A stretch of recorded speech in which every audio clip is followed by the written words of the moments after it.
In today's complex world, the relationship between major global powers is a constant focus of attention. On one side, we have the North Atlantic Treaty Organization, better known as NATO. This is a political alliance and military alliance of many countries, primarily from North America and Europe. It was formed after World War II with a simple core principle. An attack on one member is considered an attack on all. On the other side stands the Russian Federation. As the largest country in the world by landmass, Russia is a major power with a long and storied history.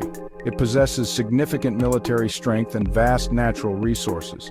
Russia views the world through a different lens than the NATO alliance. It often sees NATO's expansion eastward, closer to its borders, as a direct threat to its national security interests. This fundamental disagreement in perspective creates a point of friction that has defined European security for decades, shaping diplomatic conversations, military postures, and international relations in profound ways. Today, as we stand on the date of September 23, 2025, these dynamics have evolved. NATO is a large and powerful alliance. It consists of over 30 member countries, including the United States, the United Kingdom, France, Germany, Canada, and many others across Europe. This large membership is its greatest strength. The alliance brings together the economic power of all its members, industrial power and military power. The combined population of NATO countries is nearly 1 billion people. The core principle of NATO is found in Article 5 of its founding treaty. This article states that an armed attack against one or more members shall be considered an attack against them all. This commitment to collective defense means that the full might of the entire alliance can be brought to bear in response to an act of aggression. NATO's military forces are extensive and diverse. The alliance can call upon millions of active duty and reserve personnel. It possesses thousands of modern aircraft, a vast and powerful collection of naval vessels, and a huge number of tanks and armored vehicles. Importantly, NATO forces regularly train together in joint military exercises. This interoperability, the ability for forces from different countries to communicate and coordinate, is a key focus and a significant advantage. Russia maintains one of the most powerful militaries in the world, a legacy of its past as the Soviet Union. Its armed forces are large, with active duty soldiers and a vast reserve of trained personnel that can be called upon in a time of war. The Russian military is organized under a single, unified command structure, allowing for decisive, rapid action. A key pillar of Russia's military strength is its immense arsenal of conventional weapons, one of the largest tank forces in the world. Thousands of main battle tanks ready for deployment, Air Force assets, fighter jets, bombers, and attack helicopters. Beyond its conventional forces, Russia's most significant military asset is its nuclear arsenal, the largest stockpile of nuclear weapons in the world. Strategic long-range missiles that can reach any point on the globe. Russia also has significant strengths in modern domains of warfare, sophisticated electronic warfare capabilities and cyber warfare, information operations. These tactics can sow confusion, spread disinformation, and disrupt critical infrastructure. These hybrid warfare techniques are an integral part of Russia's modern military strategy and pose a complex challenge that goes beyond traditional battlefield confrontation. When comparing the raw numbers, NATO appears to have a considerable advantage over Russia in many categories. The combined defense spending of all NATO members is more than 10 times that of Russia. In terms of personnel, NATO countries collectively have more than 3 million active-duty troops, compared to Russia's roughly 1 million. In the air, the balance of power also heavily favors the alliance. NATO collectively operates well over 20,000 military aircraft, including thousands of advanced fighter jets like the F-35 and the Eurofighter Typhoon. Russia's air force, while formidable, is much smaller, with around 4,000 aircraft in total. The naval comparison tells a similar story. The United States Navy alone operates a fleet of aircraft carriers that no other country can match. These carriers are essentially mobile air bases, capable of projecting power anywhere in the world. The alliance also has a significant advantage in the number of destroyers, frigates, and submarines. However, raw numbers do not tell the whole story. Russia has advantages in certain areas. It operates as a single country with a unified command, which can lead to faster decision-making than NATO's consensus-based model. Russia also benefits from what is often called the home field advantage. A conflict near its borders would mean shorter supply lines for Russia and longer ones for many NATO members.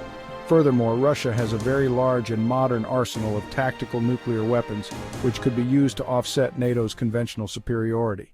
The weapons and technology available to both NATO and Russia are at the cutting edge of military science. NATO's technological advantage includes fifth-generation stealth aircraft, F-35, F-22, nearly invisible to enemy radar. NATO also excels in precision-guided munitions, incredibly accurate long-range strikes. Ground forces have top main battle tanks, M1 Abrams, Leopard 2, Challenger 3, powerful armor, advanced targeting systems, high mobility. The alliance invests heavily in networked warfare, satellites, drones, aircraft, ground troops, shared in real time across the battlefield. Russia has also made significant technological strides. Russia's fifth-generation fighter, Su-57. Russia excels in air defense systems, S-400, S-500, designed to shoot down stealth aircraft, cruise missiles, and ballistic missiles. Perhaps the most alarming, Russian hypersonic weapons. Travel more than 5 times the speed of sound, highly maneuverable and hard to track or intercept. Deployed hypersonics, Kinzhal, Zircon.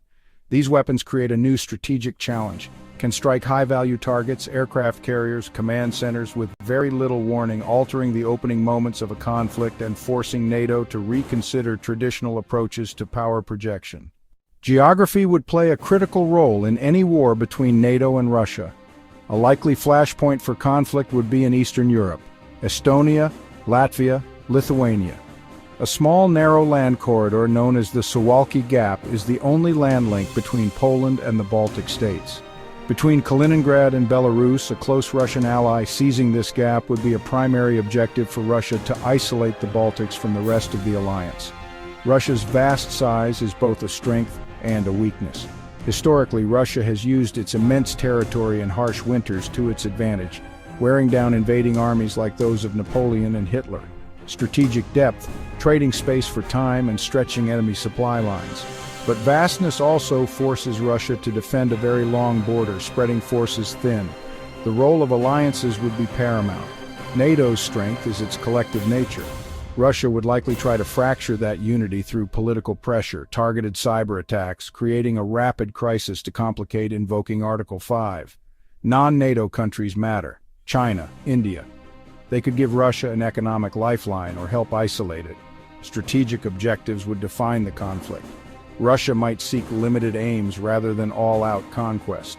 NATO's strategy would be to demonstrate resolve, rapidly reinforcing its eastern flank. The initial hours and days would be a desperate race. NATO rushing forces forward, Russia racing to achieve objectives before that reinforcement is complete. Experts and historical analysis offer a sobering view of a potential war between NATO and Russia. War games by think tanks like RAND often predict Russia could achieve initial successes, particularly via a rapid invasion of the Baltic states. But simulations also conclude NATO's superior economic and military power would eventually prevail in a long, drawn-out conventional conflict only after immense destruction and loss of life. The shadow of nuclear weapons looms. The central question strategists grapple with is whether a conventional conflict could remain conventional. If Russia faced decisive conventional defeat, it might be tempted to use a low-yield tactical nuclear weapon to escalate to de-escalate. This is an incredibly dangerous gamble. It could lead to a retaliatory nuclear strike, risking a spiral into an all-out strategic nuclear exchange with catastrophic consequences. History provides lessons. The Cold War showed 2 nuclear superpowers could compete for decades without direct war. This was achieved through a combination of strong deterrence, clear lines of communication, and arms control agreements. Both sides understood the costs were too high. Maintaining that understanding is critical today. Ultimately, the key conclusion is simple: it must be avoided. Security lies not in preparing for inevitable conflict, but in strengthening diplomacy, communication, and de-escalation. Maintain open channels between military and political leaders, pursue verifiable arms control treaties, foster economic interdependence. While military strength is necessary for deterrence, lasting peace is built on mutual respect and a shared understanding that a great power war is a catastrophe with no true winners, only varying degrees of loss.